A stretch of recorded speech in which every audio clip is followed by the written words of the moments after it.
Amen. Ce matin, nous allons lire Exode chapitre 1, versets 8 à 10. Exode chapitre 1, versets 8 à 10. Il s'éleva sur l'Égypte un nouveau roi qui n'avait point connu Joseph.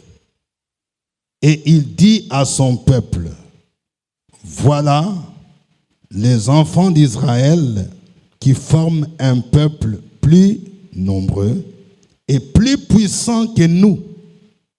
Allons, montrons-nous habiles à son égard, empêchons qu'il ne s'accroisse et que, s'il survient une guerre, il ne se joigne à nos ennemis pour nous combattre et sortir ensuite du pays. Amen. Nous allons continuer à notre thème que nous avons développé pendant la veillée. Briser les limitations de l'ennemi. Quelqu'un peut dire briser les limitations de l'ennemi. Voilà. Nous avons compris que l'ennemi veut nous empêcher d'aller de l'avant. C'est pourquoi il nous crée des limitations qui sont des restrictions qui nous empêchent d'avancer. Il n'est pas normal que lorsque tu travailles, ton profil de carrière n'avance pas. Tu es agent A1, si c'est A combien, depuis des années, on te crée des limitations. Tu n'avances pas. Il n'est pas normal que depuis que tu travailles depuis 15 ans, 20 ans, tu as un salaire et que tu ne peux même pas épargner en banque. S'il y a un problème de 200 000 francs, tu n'as pas d'argent. Donc, il y a des limitations. Il y a des gens, pendant que tu fais le commerce, si tu as commencé à vendre la tchéké ou la loco depuis 20 ans, aujourd'hui, tu devrais déjà être propriétaire des restaurants. Parce que la pensée de Dieu dit, bien-aimé, je souhaite que tu prospères à tous égards et que tu sois en bonne santé. Dieu veut que nous puissions prospérer. Prospérer, c'est avancer. Il dit encore, élargis l'espace de ta tente. C'est-à-dire, je suis appelé à m'élargir dans ce que je fais, à avancer. Si j'étudie, ok, je peux progresser. Je peux étudier, j'ai le BPC, mais après je continue. J'ai le bac, après le bac, je peux dire je continue encore pour avoir la licence. Après la licence, je peux dire je continue encore pour avoir la maîtrise. Et je peux encore dire, je pars jusqu'au doctorat. Mais l'ennemi veut toujours nous limiter. Il dit, toi là, tu ne peux jamais dépasser le bac. Il y a des familles où pour avoir un diplôme, c'est compliqué. C'est-à-dire, il y a une limitation. C'est pourquoi nous devons briser. Quelqu'un dit, nous devons briser. Les passages que nous venons de voir nous montrent comment l'ennemi crée des limitations. La volonté de Dieu, c'est que nous puissions nous épanouir et que nous puissions briser tout ce qui nous empêche d'aller de l'avant. Nous allons voir ici les éléments qui nous aident à briser notre limitation. Dans ce passage, nous allons voir deux éléments. Le premier élément, c'est que nous devons identifier notre pharaon. Quelqu'un qui dit identifier notre pharaon. Pharaon, c'est l'homme fort. Vous voyez, le texte dit, il s'éleva sur l'Égypte un nouveau roi qui n'avait pas connu Joseph. C'était Pharaon. Parce que derrière les limitations, il y a un pharaon que nous on appelle aussi l'homme fort. C'est celui-là. Souvent c'est sur le plan spirituel. L'homme fort combat ta vie, qui dit celle-là ne doit pas avancer, celui-là ne doit pas se marier, celui-là ne peut pas enfanter, celui-là ne peut jamais être propriétaire d'entreprise. Il y a un pharaon. Ici, le texte nous dit, il s'éleva un autre pharaon. Vous savez, Pharaon était le roi d'Égypte. Si on parle d'un autre pharaon, ça veut dire qu'il y avait un premier pharaon. Il y a un premier pharaon qui était favorable aux enfants d'Israël. C'était au temps de Joseph. Vous savez, quand Joseph, bien qu'étant étranger, il fut élevé comme premier ministre en Égypte parce que c'est lui que Dieu a utilisé pour donner l'interprétation du fameux songe de cette vache grasse, cette vache maigre. Et à cause de cela, il fut élevé. Et à partir de la présence de Joseph à ce poste, les enfants d'Israël sont venus en Égypte. Et Pharaon les a établis dans un territoire qu'on appelle les Goshen. Et là, ils étaient bien traités à cause de ce premier pharaon. Mais ici, la Bible nous dit, il s'éleva un nouveau pharaon. C'est ici le lieu de savoir que tout ce qui se passe dans ce monde, même les changements de régime, peut être utilisé par Dieu pour atteindre un but précis. Un autre pharaon. La Bible dit dans Romains 8, verset 28 à 30, nous savons du reste que toutes choses concourent au bien de ceux qui aiment Dieu, de ceux qui sont appelés selon son dessein. Car ceux qu'il a connus d'avance, il les a aussi prédestinés à être semblables à l'image de son fils, afin que son fils fût le premier-né entre plusieurs frères. Et ceux qu'il a prédestinés, il les a aussi appelés. Et ceux qu'il a appelés, il les a justifiés. Et ceux qu'il a justifiés, il les a aussi glorifiés. Quand la Bible dit toutes choses concourent, c'est-à-dire toutes les circonstances, tout ce qui arrive dans notre pays, Dieu le fait concourir pour atteindre son dessein, c'est-à-dire son plan. Si Dieu a suscité un nouveau pharaon, si vous réfléchissez bien, vous verrez que selon les plans de Dieu, selon les desseins de Dieu, Israël ne devrait pas rester en Égypte pour toujours. Le plan de Dieu est qu'Israël puisse partir à Canaan, la terre promise. La vision de Dieu pour toi, c'est qu'il a préparé déjà un lieu de bénédiction. C'est ton Canaan. Il faut que tu entres dans ta destinée prophétique. Tout ce qui arrive peut concourir à notre bien. Je vais parler à quelqu'un. Même un échec, même un licenciement abusif dans un travail, ça peut concourir à ton bien parce que Dieu te prépare un emploi meilleur. Il se leva un autre pharaon qui n'était pas favorable. C'est celui qui a commencé à maltraiter les enfants d'Israël. Mais il les a maltraités. Dieu a permis cela pour que les enfants d'Israël réfléchissent pour dire, ça ce n'est pas notre endroit final. Nous devons bouger pour aller à Canaan. Je vais parler à une jeune fille. Quand tu es persécuté, peut-être que tu restes chez ta tante ou bien chez ton oncle. Il commence à te persécuter. Il commence à t'insulter. Il commence à dire, toi là, il ne faut pas que tu restes ici. Tu es grande fille, tu ne produis rien. Toujours on doit te nourrir. C'est peut-être Dieu qui permet cela pour te dire que le temps de ton mariage est arrivé et que tu dois déménager maintenant pour entrer maintenant dans ton Canaan. Toutes choses concourent au bien de ceux qui aiment Dieu. Donc, il faut identifier quel est mon pharaon. C'est l'homme fort. Souvent, dans nos familles, il y a des hommes forts que l'ennemi a établis, qui sont là pour bloquer, qui sont là pour créer des limitations. Et ils organisent un système pour surveiller, pour s'informer sur ta vie. Est-ce qu'il est en quelle classe? Est-ce qu'il est en année d'examen? Et qu'est-ce qu'il va faire? Est-ce qu'il veut commencer un magasin? Il veut commencer un commerce? Il y a des gens qui s'informent sur tout ce que vous faites. Ils s'informent. Si tu as commencé un projet de poulailler, il va s'informer. Tu as maintenant combien de poules là? Ah vraiment, j'ai commencé ceci, je compte maintenant avoir une ferme. Il dit, la ferme là, c'est où tu veux avoir? Et puis souvent il y a des gens qui sont naïfs. Ils commencent à dire, oui, j'ai commencé une ferme à Ziagué, et puis je vais avoir l'autre à Benjeville. Bon, et après qu'est-ce que tu comptes faire? Le pharaon est là pour dire, non. Il faut empêcher ça.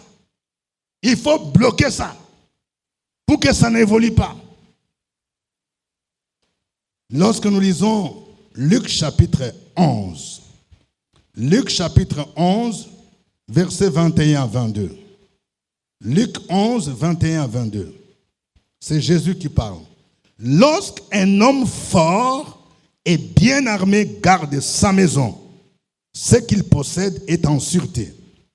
Mais si un plus fort que lui survient et les dompte, il lui enlève toutes les armes dans lesquelles il s'est confié et il distribue ses dépouilles. Jésus est en train de donner un enseignement pour nous dire qu'il existe des hommes forts. L'homme fort, c'est Satan. Et parfois, il agit par l'entremise des hommes, des gens qui sont dans la sorcellerie, des mysticismes. L'homme fort, il est là pour surveiller. Jésus dit, lorsqu'un homme fort est bien armé, c'est-à-dire il a des armes, il garde sa maison. La maison de l'homme fort, c'est quoi? Ce sont des prisons. Vous voyez, souvent en Afrique, il y a des choses qui sont représentatives. On dit il y a des gens qui sont dans des canaries, il y a d'autres dans des cadenas, d'autres dans des bouteilles. Et ce matin, je vais déclarer dans la vie de quelqu'un que les canaries où on a bloqué ta vie sera brisée au nom de Jésus. La bouteille où on a bloqué ta prospérité sera brisée au nom de Jésus-Christ. On dit, l'homme fort, il garde ses biens. Ses biens, c'est quoi? Ça peut être des gens, des âmes. Il les garde dans une prison. Ça peut être les bénédictions. Il dit, je garde la fécondité. Je garde les mariages. Je garde même l'intelligence. Un jour, j'ai prié pour quelqu'un. C'était un jeune garçon. Et puis, il m'a dit, mais parce que je ne comprends pas. Moi, j'étais intelligent. Mais à un moment donné, j'ai commencé à oublier. Chaque fois qu'il y a la composition, je sens des trous de mémoire. Et pendant la prière, le Seigneur m'a révélé que son intelligence était bloquée quelque part. Et justement, quand je dis esprit mauvais, toi qui bloques son intelligence, lâche. Donc, les démons se manifestaient. L'esprit a dit que non, son intelligence là, on a pris ça, nous l'avons mis sur un arbre. Comment sur un arbre? J'ai dit, je déclare maintenant au nom de Jésus. Il a commencé à faire comme ça. Je remets. Donc, vous voyez, certains échecs des enfants là, c'est parce qu'il y a un homme fort qui a volé l'intelligence. Et quand l'intelligence est volée, ça se manifeste par des trous de mémoire, des confusions et l'oubli exagéré. Quelqu'un l'oublie. Tu as étudié aujourd'hui, tu as bossé. Demain, tu arrives là, tout ce que tu as bossé, tu as étudié. Tu as oublié.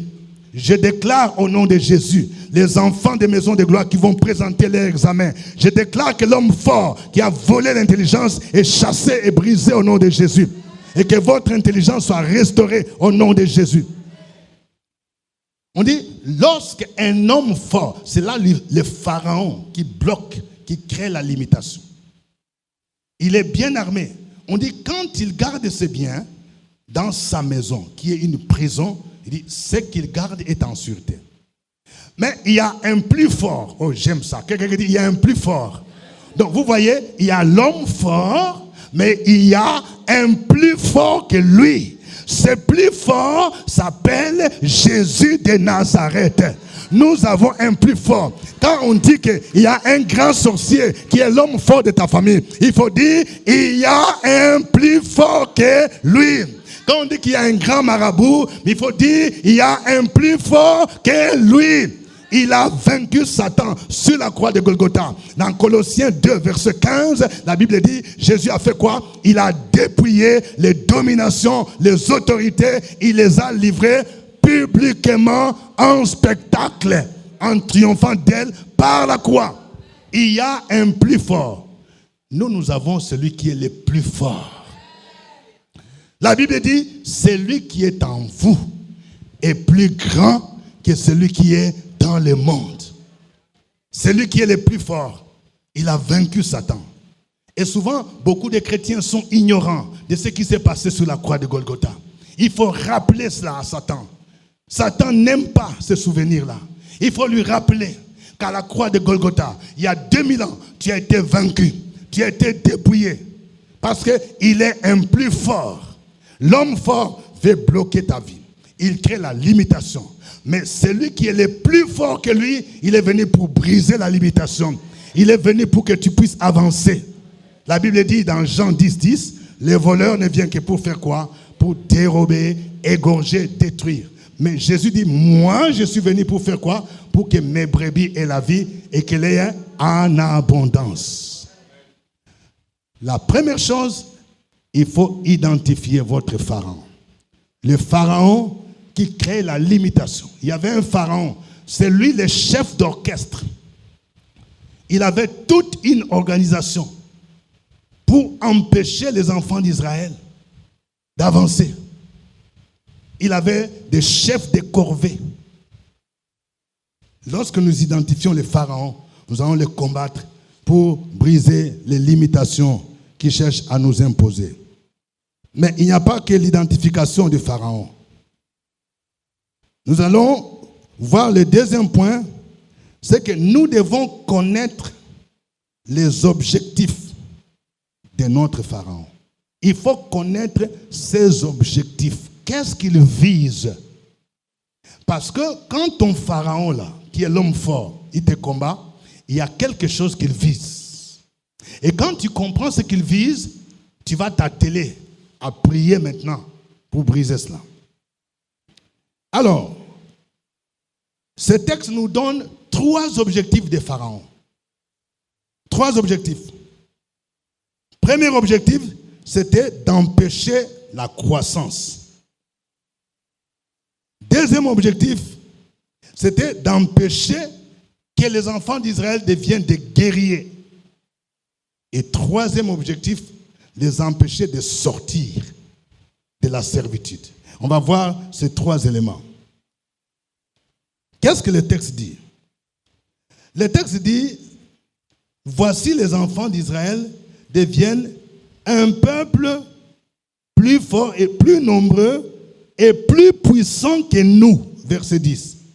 Allons, montre-nous habiles à son égard. Empêchons qu'ils ne s'accroissent. Empêchons qu'ils ne s'accroissent. C'est-à-dire, premier objectif de Pharaon, de l'homme fort, il ne veut pas que tu puisses croître. Il ne veut pas que tu puisses croître. Il ne veut pas que l'Église puisse croître. Il ne veut pas que toi, individuellement, tu puisses croître. Alors, quand on parle de croissance, il y a la croissance à 3 niveaux. Il y a d'abord la croissance spirituelle. Tout commence par là. Lorsque nous recevons Jésus comme Seigneur et Sauveur, nous devenons des bébés spirituels. C'est-à-dire, tu viens de naître de nouveau. Maintenant, quand tu es né de nouveau, tu as donné ta vie à Jésus, tu es comme un bébé. Un bébé, on lui donne quoi? On lui donne des biberons. À un moment donné, tu vas quitter le biberon, tu commences à manger la nourriture solide. Un bébé, on doit bien le nettoyer. On doit enlever les couches. Il y a donc les soins dont le bébé doit bénéficier pour bien grandir. Il en est de même de la vie chrétienne. Lorsque tu as donné ta vie à Jésus, tu as besoin de soins pour grandir spirituellement. Et il y a certains éléments qui sont nécessaires pour la croissance. Par exemple, la vie de prière. Tu dois savoir comment on prie. C'est pourquoi quand nous donnons des enseignements, c'est important. Tu dois savoir comment lire la Bible. Il y a des gens qui ne connaissent même pas 5 versets bibliques par terre. Mais ils connaissent tous les proverbes donc, du village. Donc, il y a des gens, quand ils parlent là, ils vont te dire, vous savez, je vais vous dire une chose. Chez nous, au village, on dit. Chez nous, au village, on dit. Mais il faut maintenant que tu changes, que tu commences à dire, la Bible dit. Pas chez nous, au village, il faut, la Bible dit. Demande à ton voisin, tu connais combien de versets bibliques? Et pour grandir, un chrétien qui veut grandir doit méditer la parole de Dieu chaque jour. c'est notre nourriture spirituelle. Lorsque nous lisons Éphésiens chapitre 4, verset 15. Éphésiens 4, 15 dit, « Mais que professant la vérité dans la charité, nous croissions à tous égards en celui qui est le chef Christ. » Donc ici, Paul est en train de montrer que tous les ministères que Dieu suscite dans l'Église, c'est pour que nous puissions croître, grandir, que nous puissions ressembler à Jésus-Christ. Dans l'Église, la croissance normale, c'est quoi? Quand tu viens, si tu suis les enseignements bibliques, si tu te laisses encadrer, tous les programmes qu'on dit, on va faire un jeûne, on va faire les enseignements, tu es là, tu vas grandir facilement. À un moment donné, tu deviendras un père spirituel, mère spirituelle, c'est-à-dire tu seras capable de gagner les âmes, tu seras capable de les encadrer. C'est ça le processus normal.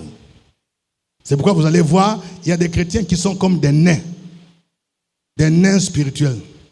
Ça veut dire, tu as donné ta vie à Jésus en 2018. Aujourd'hui, on est en 2024. En principe, tu devrais déjà être capable de gagner les âmes à Christ. Tu devrais déjà être capable d'encadrer les gens. Tu devrais déjà être capable de commencer à prier pour les gens qui ont des problèmes.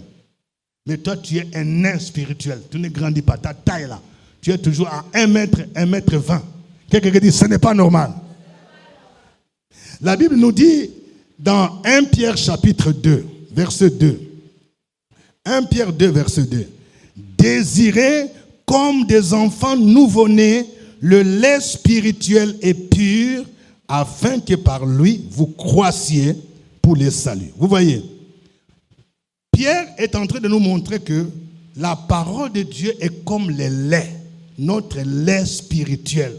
Il faut désirer. Je ne cesserai jamais de le dire. Aujourd'hui, nous avons une génération de chrétiens qui ne connaissent pas la Bible. Des gens qui se laissent emporter par des visions et des prophéties. Une église ne peut pas grandir avec des visions, avec des prophéties. C'est avec la parole de Dieu. Il faut que nous retournions à la parole de Dieu. Que nous ne puissions pas enseigner des expériences, des fables. Que nous ne puissions pas enseigner le développement personnel. Aujourd'hui, il y a des endroits où les gens ne prêchent pas la parole de Dieu. Mais ils prêchent le développement personnel. Comment on devient au sommet, comment on parvient au sommet, les étapes pour faire ceci, pour maîtriser la vie. Tout. Nous devons enseigner la parole de Dieu. Jésus a dit, l'homme ne vivra pas seulement de pain, mais de toute parole. Quand vous venez à l'église, venez avec votre Bible. Venez avec les blocs-notes si vous voulez grandir. Parce que le diable, il veut empêcher ça. Il dit que si celui-là commence à comprendre la Bible, c'est ce qui explique le fait qu'il y a des gens, quand vous commencez à lire la Bible, vous dormez. Vous avez le sommeil. C'est aussi un signe de limitation. On vous empêche de grandir spirituellement. Il y a certaines choses qui ne peuvent pas changer dans votre vie tant que vous ne grandissez pas spirituellement. Donc, premier degré de croissance, c'est la croissance spirituelle. Deuxième degré de croissance, c'est la croissance numérique. C'est-à-dire la croissance en nombre. Et ça, il est fait souvent. Que ce soit dans la famille, que ce soit dans l'église. C'est-à-dire, lorsque tu t'es converti, toi tu as donné ta vie à Jésus. Tu as des petits frères, tu as des petites sœurs, tu as des enfants. Il faut que le nombre de chrétiens augmente. Mais le diable veut que le nombre de sorciers augmente. Parce que vous savez, il y a des gens qui ont pour rôle de faire le recrutement. Ça, nous devons le savoir. C'est pourquoi nous devons prier pour nos enfants. Dans toutes les écoles aujourd'hui, là, que ce soit au secondaire, collège, lycée, à l'université, il y a des mystiques qui ont pour mission de recruter les gens dans la sorcellerie. Vous allez remarquer que la plupart des dessins animés là, c'est des dessins animés qui montrent qu'un enfant peut par exemple s'envoler, n'est-ce pas? Des choses comme ça. Ce sont des initiations à la sorcellerie. Même à la sexualité. On peut montrer qu'un petit garçon avec garçon, ils peuvent être ensemble. Donc ils sont en train d'injecter l'homosexualité, montrer aux enfants. Un enfant, Superman, il peut voler comme ça. Tu vas, oui, tu quittes Abidjan jusqu'à Yamoussoukro. Comme ça, un professeur va lui dire, voilà, tu veux que je te montre comment on fait ça? Tu peux être ici à Abidjan et puis tu dis, oui, maître, je vais te montrer. Donc, on initie. Donc, ce sont des choses qu'on a injectées pour initier les enfants aux pratiques de sorcellerie. Parce qu'il y a des maîtres, il y a des professeurs qui sont dans les mysticismes. Nous devons prier pour nos enfants. On veut recruter les gens depuis le jeune âge. Aujourd'hui, on introduit donc l'homosexualité petit à petit. Alors, nous, en retour, pour que le nombre de chrétiens augmente, qu'est-ce qu'on doit faire? On doit évangéliser. Si tu veux que dans ta famille, le nombre de chrétiens augmente, tu dois évangéliser. Tu dois parler de Jésus. C'est ça notre recrutement. Nous recrutons les gens en leur montrant ce que Jésus a fait sur la croix de Golgotha. Si vous ne le faites pas, on va recruter vos enfants dans autre chose. Vous allez voir les enfants, ils commencent à venir avec des bagues bizarres, des trucs bizarres, des trucs mystiques. Pourquoi les gens... Parce que dans les sectes, là, les gens veulent toujours vous montrer que dans la Bible, on vous cache des choses. Que nous, on va vous faire découvrir. Donc, si nous voulons grandir en nombre, il faut évangéliser. Si l'Église, nous voulons grandir, il est du devoir de chaque chrétien de se lever pour parler de Jésus. Proverbe 29, verset 2. Proverbe 29, verset 2 dit, « Quand les justes se multiplient, le peuple est dans la joie. Quand les méchants dominent, le peuple gémit. » Quand les justes, c'est qui? Ce sont ceux-là qui ont donné leur vie à Jésus. Nous devons prier pour que les justes se multiplient. Tu dois faire en sorte que dans ta famille, tu ne sois plus le seul chrétien. Quand tu as ta petite sœur, quand tu as un enfant, vous formez une équipe qui allons commencer à prier pour la famille. Mais il faut évangéliser. Quand les justes se multiplient, c'est-à-dire ils deviennent nombreux, le peuple est dans la joie. Vous savez, il y a certaines religions qui ont aussi un plan pour se multiplier. Et nous devons prier. Parce que si les chrétiens, nous ne faisons pas notre devoir, il y a les sectes qui se multiplient. Il y a des loges qui se multiplient. Un jour, quelqu'un m'a dit ici, à la Cité des Arts, un jeune est venu lui demander. Il dit, s'il vous plaît, où est le bureau des francs-maçons qui se trouve ici? En bas? Et moi, je ne sais pas. Non, on m'a dit que les bureaux se trouvent ici. Donc, il y a certains endroits où vous voyez les gens venir se réunir. Vous ne savez pas, ils font des réunions de quoi? Il y a des réunions. Des gens, ils se multiplient. Ils s'appellent aussi des frères, hein? Des frères. Donc, voilà. Parce qu'il y a des gens qui disent non, ça c'est mon frère. Il faut demander de quel frère il s'agit. Donc, nous devons évangéliser. Et le pharaon, l'homme fort, crée des limitations.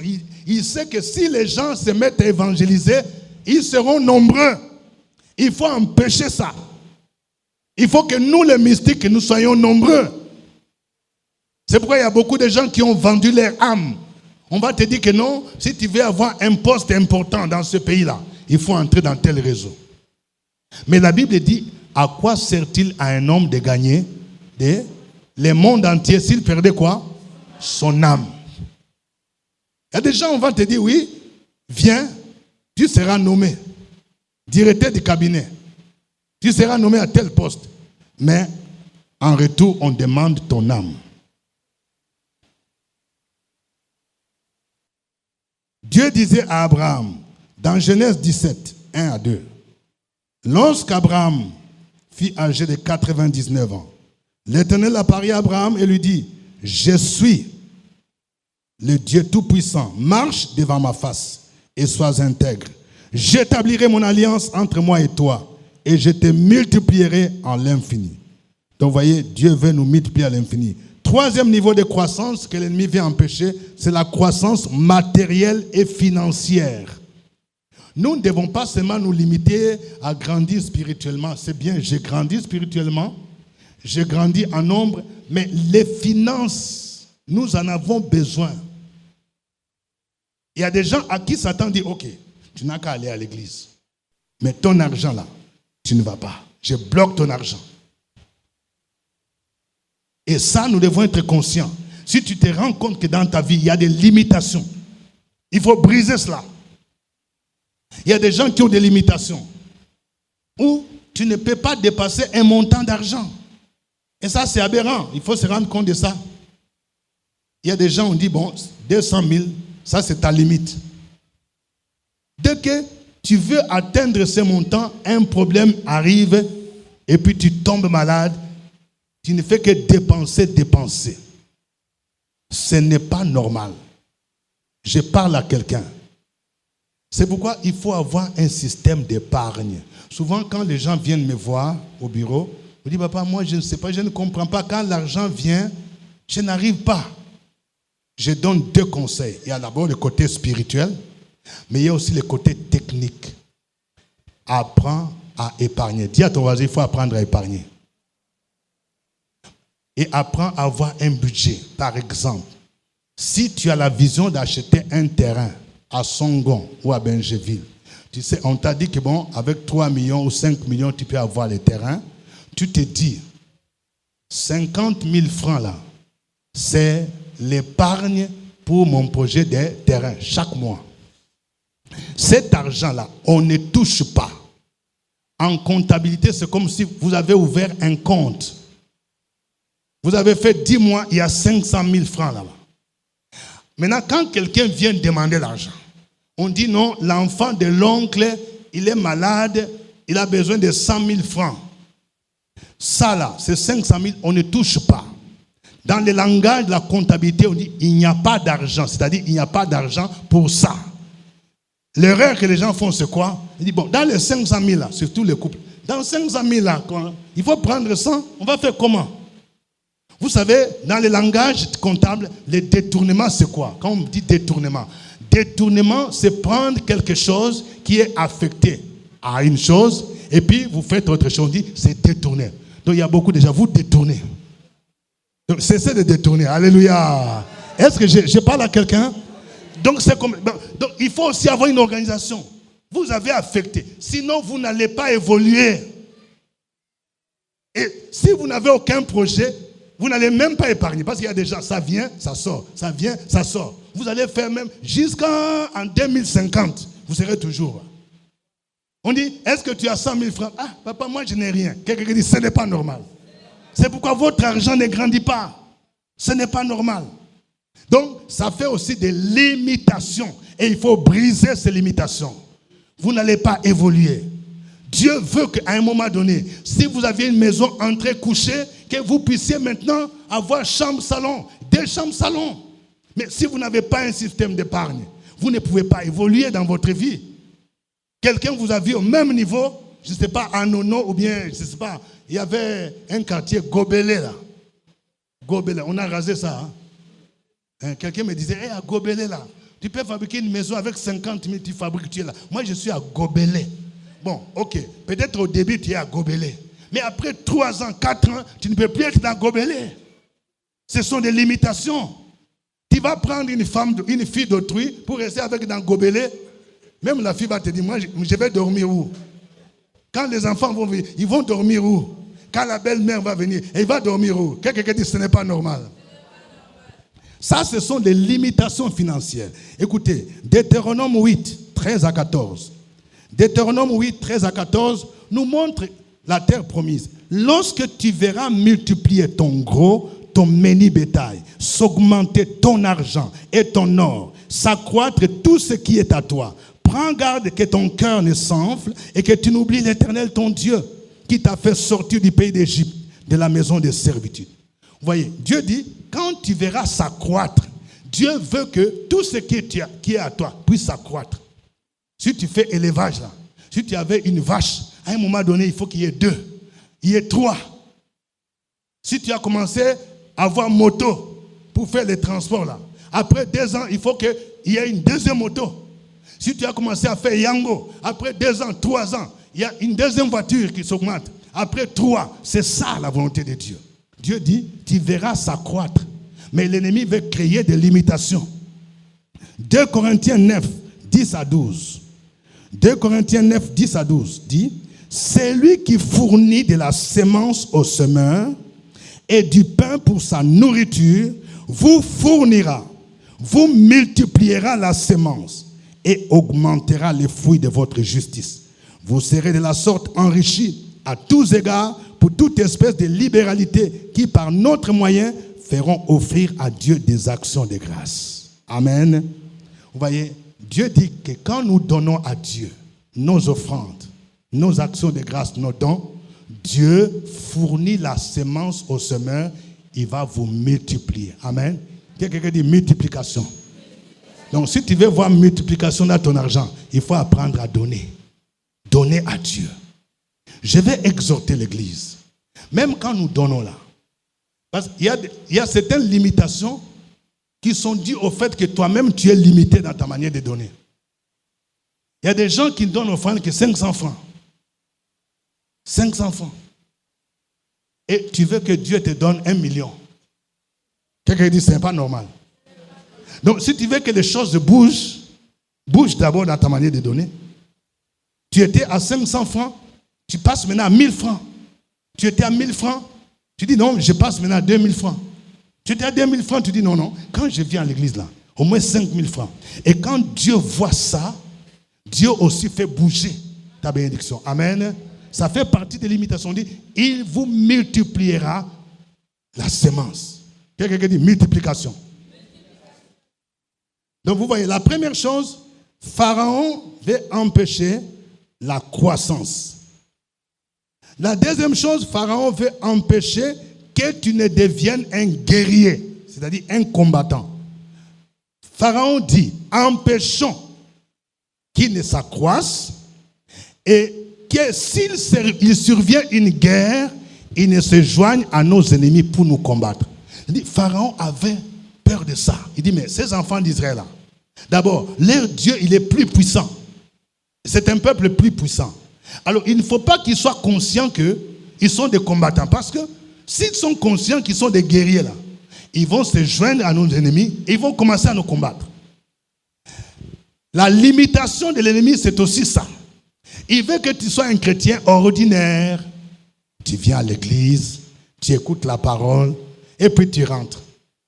Quand on dit il faut entrer dans l'intercession là, ça ne te concerne pas.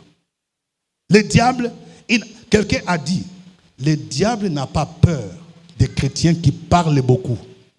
Mais il a peur du plus petit chrétien qui se met à genoux pour prier.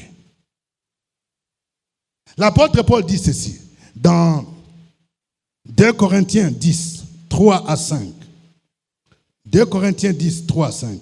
Si nous marchons dans la chair, nous ne combattons pas selon la chair. Car les armes avec lesquelles nous combattons ne sont pas charnelles, mais elles sont puissantes par la vertu de Dieu pour renverser des forteresses. Nous renversons les raisonnements et toute hauteur qui s'élève contre la connaissance de Dieu. Et nous amenons toute pensée captive à l'obéissance de Jésus. Paul dit, nous les chrétiens, nous sommes des combattants. Nous faisons partie d'une armée. Mais nous ne combattons pas contre la chair et le sang. Ça veut dire, notre combat là, ce n'est pas avec les coups de poing, avec les bords, je ne sais pas, avec le karaté. Vous savez, il y a un frère, on dit, il a fait ce karaté, c'est taekwondo. Un jour, il y a un frère qui me disait, révérend, vous savez, moi je n'aime pas, les gens qui me provoquent là, moi je ne m'amuse pas, hein. Il faut demander, moi j'étais taekwondo là, si je soulève mon pied là, tu es fini, hein. J'ai dit, pardon, il ne faut pas soulever ton pied.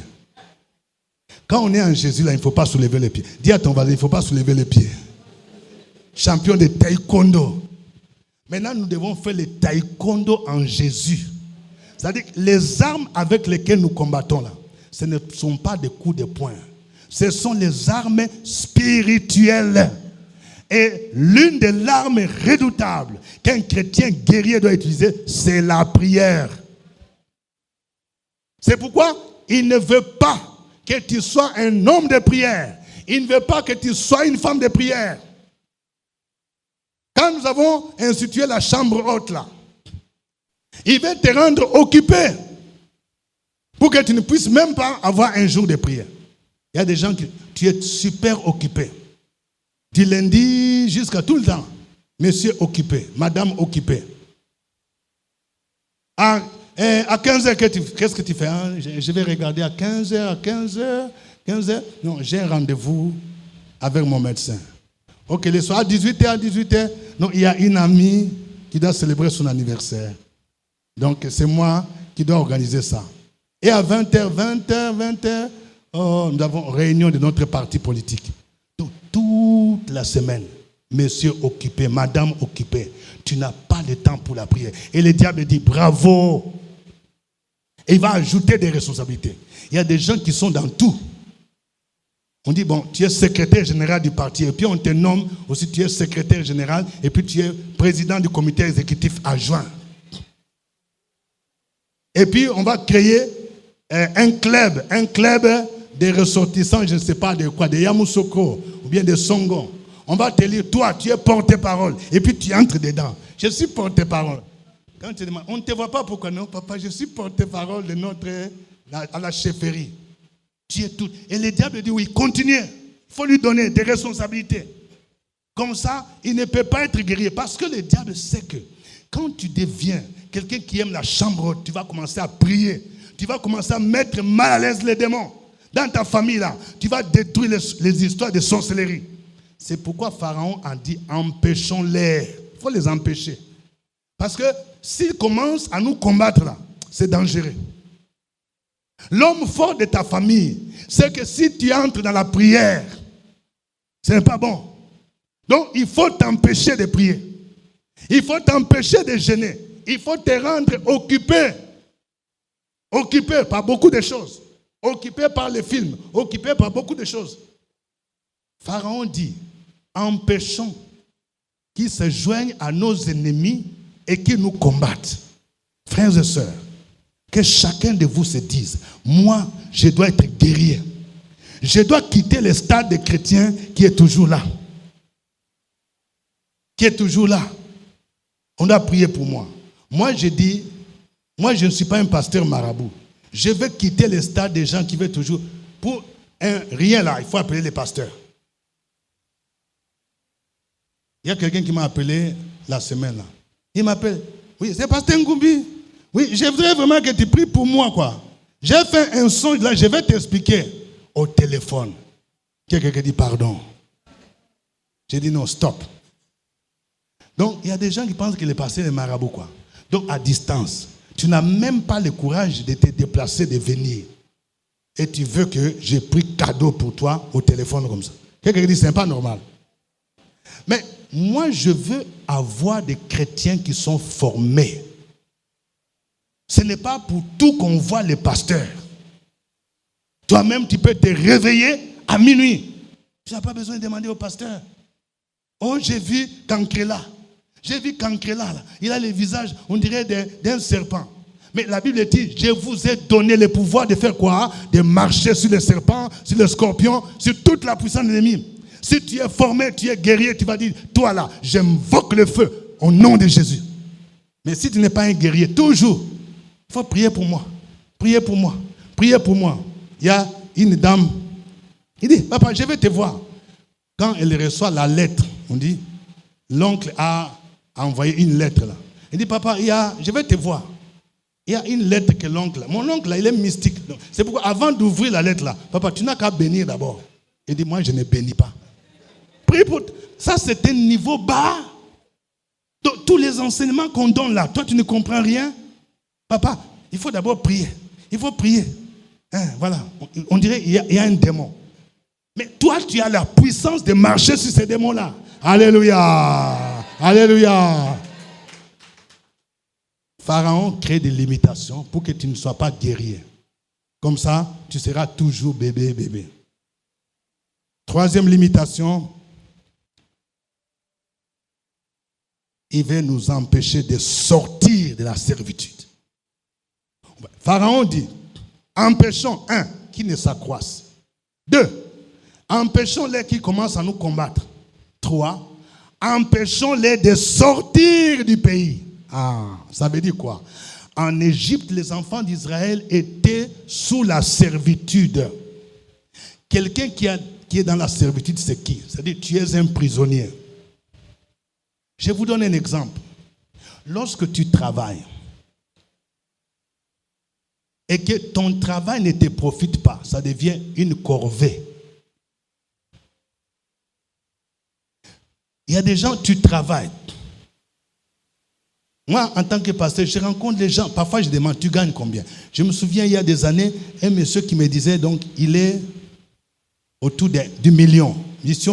Si on augmente des primes là, il est à 1,2 million. Il me dit, mais pasteur, je ne comprends rien. L'argent là. Je ne suis même pas capable de renouveler le fauteuil de la maison là. Tu vois, les gens, tu es là, tu gagnes millions, les fauteuils sont troués. Ou quand quelqu'un vient s'asseoir là, il y a un pied même qui est là. Quelqu'un même peut tomber. Boum, et pardonnez. Donc, comment tu as millions?